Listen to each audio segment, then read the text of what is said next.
मैं तो पूरा काला हूं, फिर भी तुमने मेरा वर्ण किया। फिर रुक्मणी कहती है कि आप कहां काले हो, पूरा संसार आपको बंधन करता है। ना जाने श्री कृष्ण ने रुक्मणी से कैसी कैसी बात करने लगे। भगवान कहते हैं कि आज तक नहीं रूठी, कम से कम यहाँ बातचीत करूंगा तो रूठ जाएगी, तो भी भगवती नहीं रूठी। भगवान की बातों को श्रवण कर रही है, सुन रही है। भगवान कहने लगे फिर कि तुम्हारा विवाह तो शिशुपाल के ही साथ हो जाना था, और तुमने मेरा वर्ण किया है, मेरे साथ रहती हो, क्या मिला आज तक? कुछ नहीं। जैसे ही भगवान ने रुक्मणी से कहा कि तुम्हारा विवाह जो है शिशुपाल के साथ ही हो जाना था, वैसे ही रुक्मणी मूर्छित होकर के जमीन पर गिर पड़ी।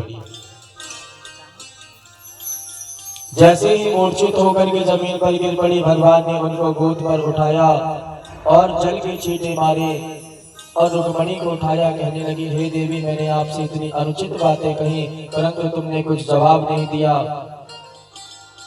जैसे शिशुपाल की बातें मैंने तुझसे कही कि तुम्हारा विवाह शिशुपाल के साथ हो जाना था, तो तुम मूर्छित होकर के जमीन पर गिर पड़ी। भगवती कहने लगी कि हे प्रभु,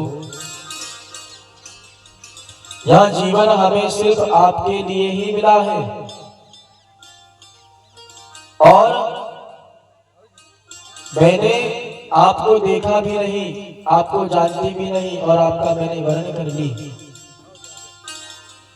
और आप जैसा परमेश्वर संसार में कौन है? मेरा विवाह संपन्न परमेश्वर के साथ हुआ है, और आप स्वयं कहते हो कि आपका विवाह शिशुपाल के साथ हो जाना था।